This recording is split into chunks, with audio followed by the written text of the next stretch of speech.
Hi, y'all. This is Kristen Chenoweth. Hi, I'm Gloria Stefan. This is Sarah Bareilles. Hi, I'm Patty Lapone. This is Lin-Manuel Miranda. You're listening to the Broadway Podcast Network.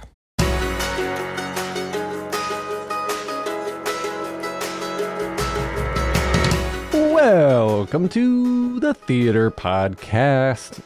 Happy 2023. If I haven't already said that to you, Happy New Year. Our guest today is Justin Robertson, aka Squigs, who, if you're familiar with Broadway at all, or even West End or theater in other regions of the world, you probably have seen his caricatures, his illustrations, also one of the masterminds behind the Lights of Broadway cards. So for all you super collectors out there, this is going to be a great treat for you. He started out wanting to be an actor. He still performs, actually, but spends the majority of his time as an illustrator just because he's got so much talent. It's actually incredible just to watch him work. He is the guy known for making these theater-related illustrations these days, and he's got this new project now in Grand Central that you're going to hear all about. That he'll tell you this story. It's all about squash, and they're actually setting up a squash court in Grand Central Station if you're going to come by and be here anytime between January 18th and 26th. I want to go check it out. It's a squash court in the middle of Grand Central. Should be cool. All right, so as always, find me online, Instagram, Twitter, TikTok, you know the drill. Leave a rating, leave a review, tell your friends. It's how the word spreads. It's how the podcast grows. And everybody now, please enjoy this episode with Squigs. Here you go. 1, 2, 3.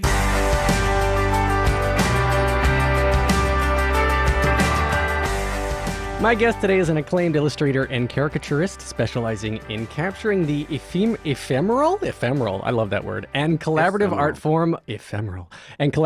form of theater. He has been hailed by the New York Times as one of the Lion King heirs, carrying on the theatrical caricature traditions exemplified by legendary Times artist Al Hirschfeld. His illustrations have been seen regularly since 2010 as the Broadway Ink feature on Broadway.com. They've also appeared on the New York Times, the Wall Street Journal, the LA Times, Variety, Playbill, Broadway Yearbook, Jennifer Ashley Tepper's Untold Stories of Broadway series, and in promotional campaigns for Actors Equity, Broadway Cares Equity Fights AIDS, the Theater World Awards, and theatrical productions in New York, London, and, the rest of the world. He co-created the Lights of Broadway cards and designed and still designs every single card to this day. Justin Robertson, aka Squigs, welcome to the Theater Podcast. Hi there. How you doing? Oh my goodness. My hands are tired, cramping up just thinking about all of that. I've been a little busy, I guess. Well, I want to start with the Lights of Broadway cards because I think they're incredible. For those who don't know, they're like trading cards, baseball trading cards or comic book cards, whatever, for theater, for Broadway. And you have individual cards for actors, actresses, for shows. You do special events. There was I just don't know where this idea came from because it's phenomenal. And there are whole sections and at theater cons, Broadway Con and other similar ones, there's groups. There's this passionate group of people who do nothing but trade these cards all day long, and they want the rare ones, and there's holograms and all sorts of stuff. So back it up. Where did this idea even come from? Oh, sure. Well, it kind of goes back to meeting our mutual friend Dori Berinstein. For many years, I've taken part in the Broadway Cares Equity Fights AIDS flea market that happens in September, typically every year, and I would just sell artwork there and help raise money for the cause. And Dori's kids came by my booth one time and bought some prints. They took them home. Their dad Mitchell saw them and contacted me about doing a commission for Dori's birthday that year. And so Dori got her the present, and then she invited me to lunch just to chat about projects. And we went to lunch at Sardi's, and like you do. And really, honestly, one of the first things we both kind of brought to the table was the idea of trading cards for Broadway. Both of us having collected baseball cards as kids and that sort of thing. But and it's been done over the years. I mean, Playbill has had some we used to put out cards with each show's key art on it. Different shows have used it for promotional purposes like Newsies and Tuck Everlasting and that sort of a thing. But yeah, it really hadn't been done in kind of an extensive format, and so we started kicking around ideas. I worked on a design, and we came out with our first kind of a small edition in the summer of 2015, and started selling them online and in the stores like a Theater Circle on 44. And yeah, and then also just kicking them off that September at the flea market. And that was a time when a lot of kids were on Broadway. It was like School of Rock was in rehearsals. Matilda was going. King and I was going up at Lincoln Center. So just a lot of kids on Broadway. And it was one of those things where, we had them available at the flea market that year. And Dory and I were both there. And especially the School of Rock kids, they started like buying up multiple packs and then screaming out when they got cards, like my favorite. And I had to turn away, and like tears came to my eyes because one kid goes, "I got Stephen Sondheim. He's the king." And and I was like, this is the coolest thing. And they kept like grabbing people walking by and saying, "Buy some packs so we can trade with you." It was one of those things when I think both Dory and I just looked at each other and were like, "Oh, this is something," and we're so grateful for those kids, including our pal Ian Armitage, who plays young Sheldon on the TV. He also kind of blew up our social media there at the beginning when he was just doing his theater reviews. But yeah, that's grown into a big group of folks that collect the cards regularly, and we call them light catchers. They're Lights of Broadway, light catchers, and they're all over the country, and they're actually, people who have met each other through cards, either through trading online or coming to Broadway Con and meeting up for, trading sessions. And a lot of them, they'll come into town and they'll all go see a show together and that sort of a thing. So it's become really kind of a fun community, thing. So we're very happy with how that's gone. That is so cool. And I think you failed to mention one of the important things is that most of the profit all goes back to charity, right? Well, a lot of the profit does. Yeah. We have, in addition to, Broadway Cares and the Entertainment Community Fund, formerly known as Actors Fund. Those are kind of regular beneficiaries of some of our profits. But we also have what's called the Giving Back program. And it's each edition for now, I think, probably like 8 or 9 editions. We've asked some various Broadway stars to pick a charity that they love. And then we make a special limited edition numbered and signed card of them. Some of the profits from the sales of those go to their charity. And we've had so many great charities over the years. Well, obviously Broadway Cares and Entertainment Community Fund, but charities having to do like Cancer Support Community with Jason Daniely and Maren Maisie. Covenant House has been the choice of a number of performers. Planned Parenthood, the Trevor Project. Currently we can talk about this in a bit, but we have a new edition that just came out in early December this last year. And in this edition, our Giving Back stars are Adrienne Warren, Bonnie Milligan, Gavin Creel and Joshua Henry on one card, Lilias White, Patrick Page, and Harvey Fierstein. So it's fun that those Just a bunch of those couple up and coming people. Yeah. I think they'll do fine. But yeah, so a bunch of those cards go into packs, and those can be found if anywhere anyone collects these cards. And then we hold a number of them back for fundraising purposes, like if there's an auction or some sort of a very special giveaway type situation. But yeah, that's been fun. How long does it take you to draw? Like, once you have the idea, if you're like, all right, I'm going to go draw this brand new person who just made their debut in Anne Juliet or something, right? Like, how long does it take you to decide what you're going to draw? Well, it honestly depends on, what the final aim is. If it's like the cards with, I kind of call them headshot cards, it's basically like head and shoulders type drawings. That can take me just a really short time. My process is to pencil and ink up, and that's traditional, and then scan it into Photoshop and then do the coloring and assembly there. One thing that I did, I threw myself a curveball in this new edition because on each of the headshot cards, I've put a couple spaces for, since I've done a lot of drawings of a lot of these people that are on these cards, there is a space for like shows that I've drawn them in. So, for instance, if it's Christian Borle has a card in this edition, and I think I have in the sidebars my drawings from Peter and the Starcatcher, and I want to say Something Rotten. I don't remember exactly which one that was, but so it kind of. It's a way also, in addition to kind of decorating the card more, it's a way to kind of utilize the the work that I've already done over the years. So that's so cool. Yeah, that's really neat to be able to throw back to that. And if you ever run out of content, which I don't think will ever happen, you can always go backwards in time from 2015 and go, you could do like Tony winning special hologram cards or something. Tony winners from over the years. That's my idea. You can have that. Oh, thank you. Well, the hologram cards you're talking about, it's a thing called lenticulars, and they're like, we call them tilt cards, where there's 3 images on each card, and you tilt it and it changes. And we do have various methods that we use for those, but in this edition we have 6 of those in this current edition. One is themed around Six, the musical. We also have one that's Patti LuPone's, some of her key roles. We have 10 Pulitzer Prize winning musicals over the years. Obviously, that was kind of inspired by A Strange Loop being the 10th. We have a Sondheim Celebration, which is kind of a static image of him, but like in the background changes with all the different shows that I've drawn of his over the years. Oh, that's cool. Yeah, we have a Milky White card. Since that seemed to be one of the standout performances of this last year. Oh, that's cool. And then we have the celebrating understudies. We kind of took a informal poll among some of people's favorite understudy and swing and standby performances over the years.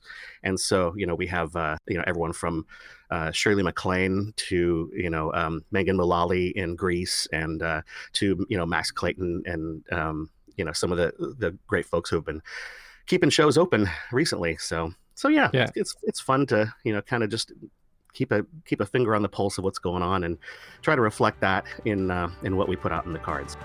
We're going to take a short break. Stay tuned for more of the episode.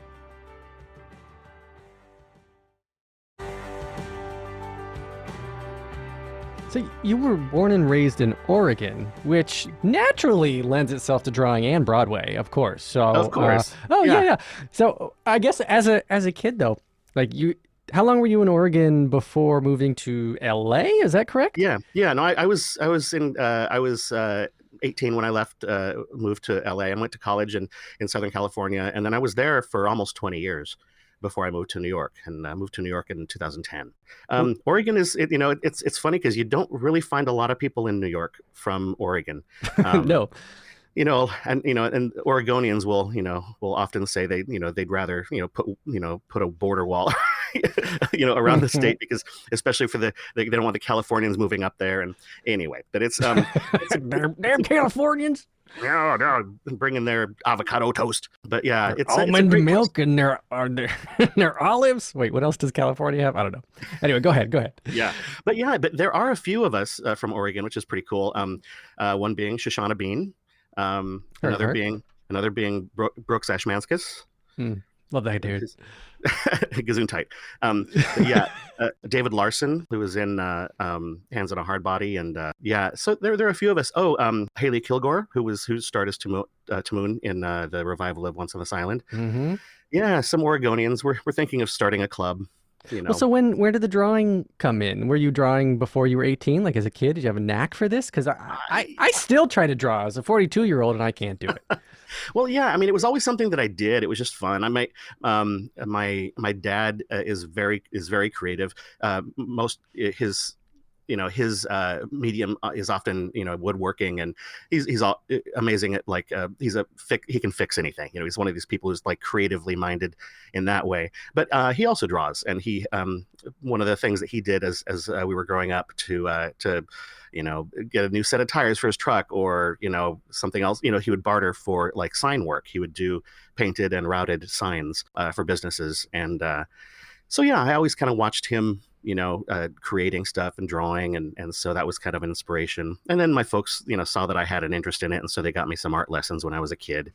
So I took some classes from a lady named Greta Morley, who was the wife of the preeminent lawyer in town, and she had a studio on the second floor of a building in downtown. And so I got to go up a steep and very narrow stairway to paint some watercolors back in the day. And so that was that's a nice influence on me, and kind of just fostered a love for putting images on paper. And then once I was in high school, and then moving on to college, I just started doing that thing that so many artists do, where they just draw their friends and to make them laugh. And when I started doing theater, I started drawing my fellow cast members as like closing night gifts, and that started a tradition, which I still have have until today. If I do a show, I'll draw my castmates as a reminder, a memento, and so, but that graduated into people asking me to draw their shows that that I wasn't necessarily in,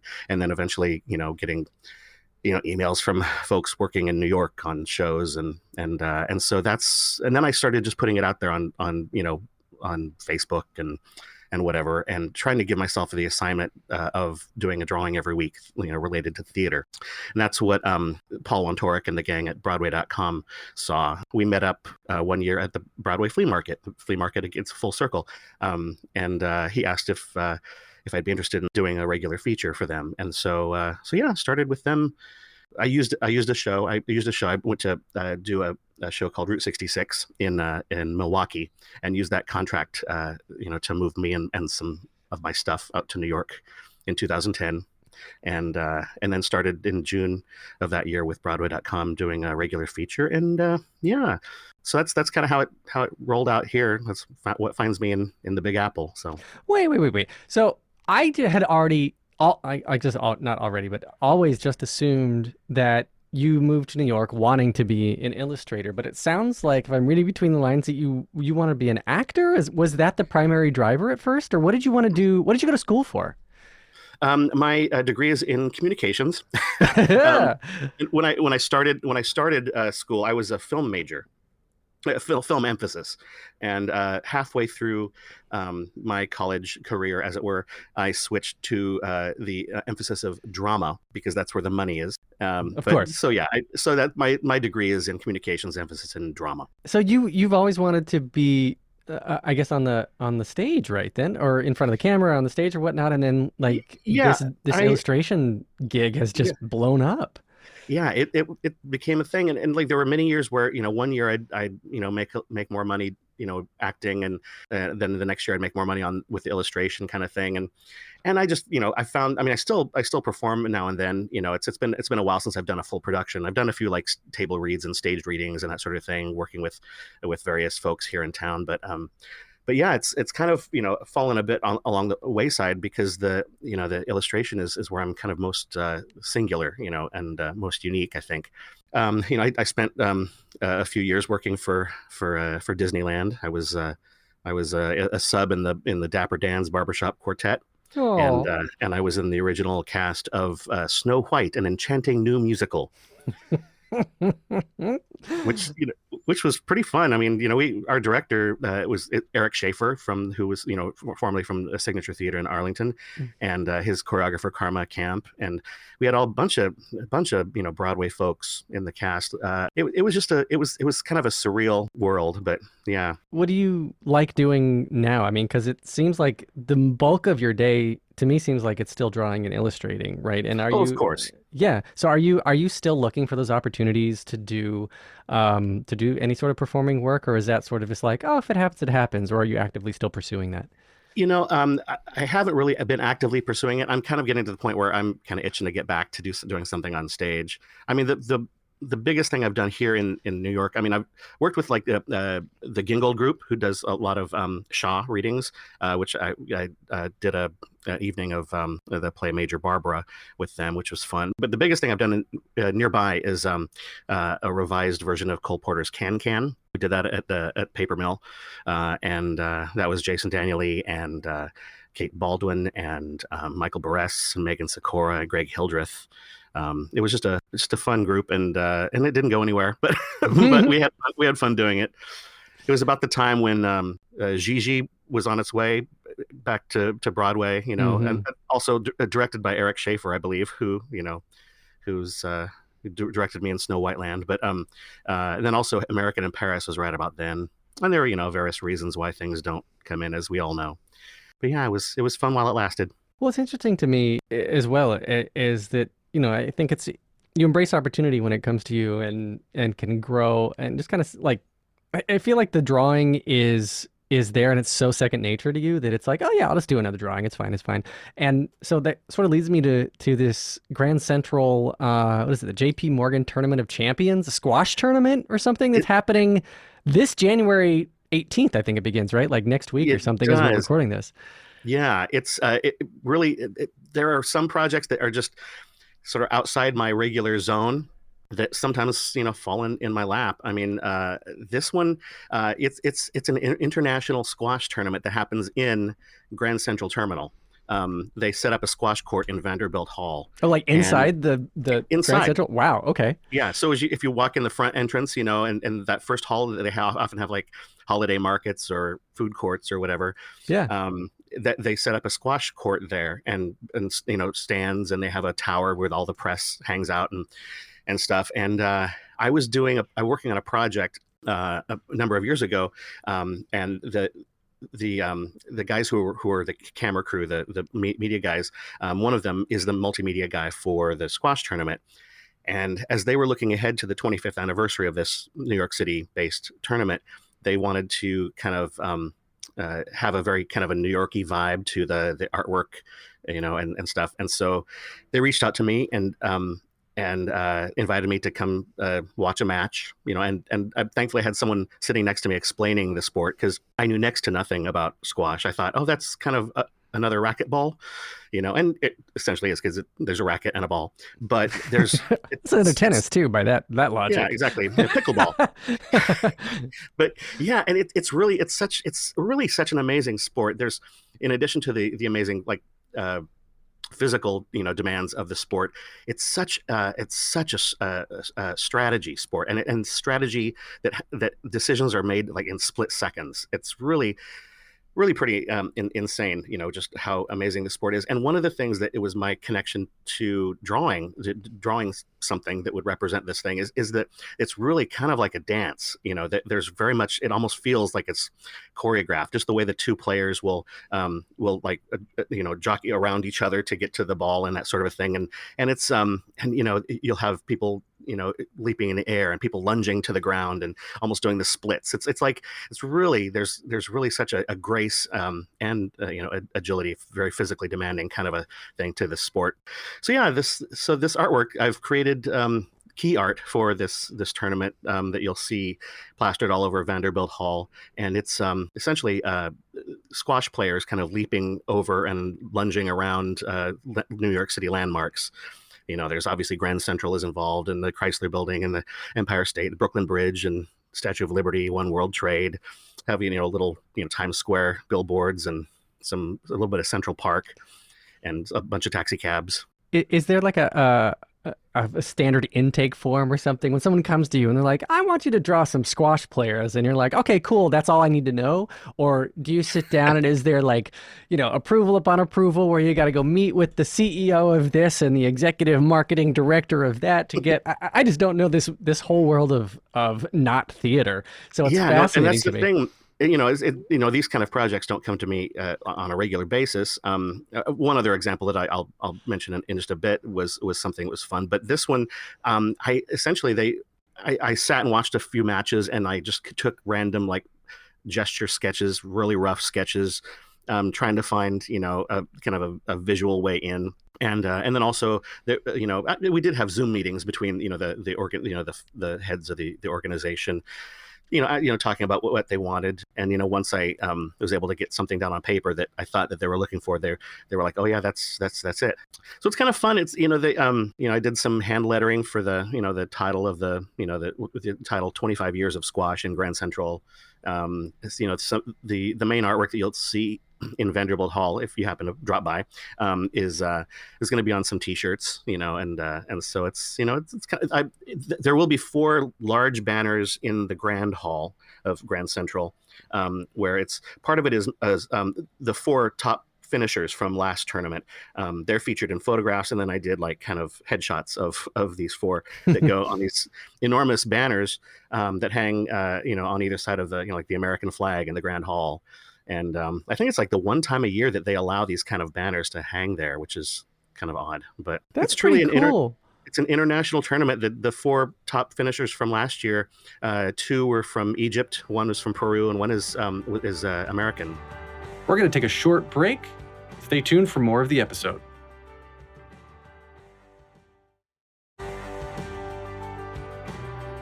Or is one able to trademark an illustration style like Larson? What's Jim Larson? Gary Larson. Gary Larson, who drew the Far Side comics. Like you Far can Side, look, yeah.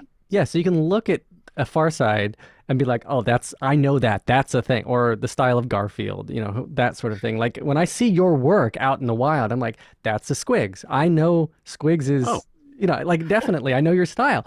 Thanks. Is that legally permissible? Do people do that? Often imitated, never duplicated? How's that all work? Well, I think that it's, I don't think you can trademark a style. I mean, because honestly, everyone's style is kind of a, it's like influences, times, particular mindset and upbringing, and it's a combination of a lot of things. I mean, with my work, it's like I obviously over the years have like tried to pay tribute to Al Hirschfeld, who's kind of the be all and end all when it comes to entertainment caricature, but I really tried to make something my own. There's also an amazing contemporary of Hirschfeld, who's also passed since, but Sam Norkin, who I think my work kind of mimics his style a bit more. It's a bit more pointy angles and a bit more geometric, and Al's grasp of anatomy and stuff kind of comes through a bit more, and mine's a bit more stylized kind of a thing. Yeah, I think when it comes to styles, people they just say borrow or steal from the best, and while everyone wants to have their own voice, as it were, it's you can always say that someone has been influenced by someone else. So I think it pays tribute to the greats that came before you, and you're laying the path for those who come after you. And have you had others that have shown you their work or tried to like draw yours? I imagine there could be like a whole contest that Lights of Broadway could do, right? Of like, draw your version of this set of cards or whatever it is, right? Yeah, no, it's true. I have been approached by people that, especially I love when people, email me or message me and just ask for their, any advice, or they want to show me something. And I'm like, oh yeah, cool. Yeah. I love that. I love being able to, I mean, obviously it's an honor when someone thinks that I'm, worthy of getting my, opinion on something. So I don't take that for granted.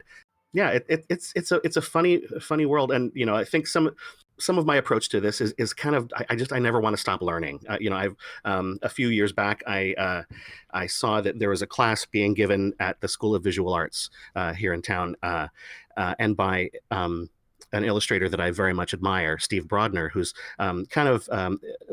his kind of main claim to fame is he's like a political illustrator, but he's a fantastic caricaturist, and so I took a couple of classes from him, and we just hit it off, and it was great. It was one of those moments where I'm like, oh man, I've admired this guy's work for so long, and now I'm we're drawing in the same room, and he's had me back to chat to some of his other classes and stuff. I'm getting ready to take just a 2-hour intensive class, the Society of Illustrators, which is featuring James McMullen, the well-known poster artist for Lincoln Center, and so there's a bit of a drawing session and stuff, and it's an excuse for me to meet him, because I just admire that guy's work so much. His work over the years is just legendary, and so yeah, I try to keep shoving stuff in my brain and seeing what comes out. Oh, I highly respect that. That's something that I want to continue to do as well, just for a purely biological reason of trying to make sure my brain doesn't calcify as I age, right? Yeah. If you stop trying to learn, then your brain lets you stop trying to learn. You literally lose the ability to do that. So total respect for all of that. And I feel like people in the creative industry too are less likely to probably fall into that trap anyway, because you have to break your routine all the time to try new things and to sometimes stay relevant, or like you're doing the same overall motion, you're illustrating, but like the shows are always changing, and the casts are always changing, and the movements are always changing, and the charities are always changing. So like you're still illustrating, but you can always learn something new and add something different to something you've already been perfecting for so long. There's never an end. Yeah, no, it's very true. And I'm kind of at the point where, I've been in New York for in May, it'll be 13 years, doing a lot of the same work, type of work over and over again. And so I'm trying to find ways to mix it up. So, one thing that was, that recently happened, and it was a kind of a born from the pandemic, but I illustrated a cookbook called Give My Swiss Charge to Broadway. and it's authored by right.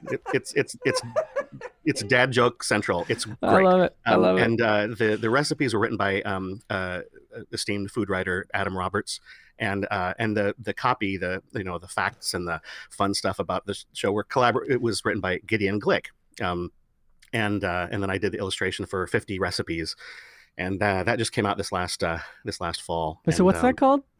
Give My Swiss Chards to Broadway. Right, okay. And so, and it features recipes such as chicken breast side story, little chop of horrors, the clams visit. Please tell me more. Ham Stilton. Oh my goodness. Okay. There will be a link for this book in the show notes. Go there now, get this book, and I need it just for the dad jokes because it's great, and it's full of it. And also each recipe comes with a listening guide, stuff you can put on the stereo or the your MP3 player, whatever the kids are listening to these days. Like for instance, if you're doing Little Chop of Horrors, the playlist will be additional stuff by Ashman and Menken that you can listen to, or it's really super fun. Funyun Home. Oh my goodness. Yeah, it's just a chorus lime pie. It's really Have fun. you made any of these recipes yourself? I haven't, but we had a book launch we did a book signing at the Drama Book Shop, and then we had a kind of an opening night launch party at Joe's Pub, and someone made Wiccadoodles, which are it's snickerdoodles steamed from Wicked, and one of the key ingredients is matcha tea. So it's the cookies come out green. Oh my! And they also have a bit of a caffeine kick. So it was very tasty. We get endorsed by something like Lin-Manuel Miranda or something, right? Yeah. Well, the whole thing started, and it was because of a tweet. It was Gideon who tweeted out something like. It was writing a kid's book about Bernadette pizza, or something. It was, and so I think he and Adam knew each other, but they connected based on that. And I just tweeted back. I just said, "Hey, let me illustrate this." And that's then it was months later that I got an email from Gideon saying, "Hey, we're thinking about making this a cookbook, and would you be interested in working up some illustrations for it?" At that time, it was just pitching it to publishers. And so we did 6 recipes, that kind of fully realized recipes, and I put together a kind of a mock-up of what the book could, or the pages could look like, kind of a thing, and eventually landed a publisher. And so so cool. All right, I'm totally getting that book. So Totally. let's wrap this up with 3 questions I ask everyone to end the episodes. The first one, just very simply, is what motivates you? Wow. My first word that came to mind was creation. That's so so. Oh, it's cool. But it's like making something. Whether or not something is that I'm putting out there has been done before or not, it's something that's done in a fresh way.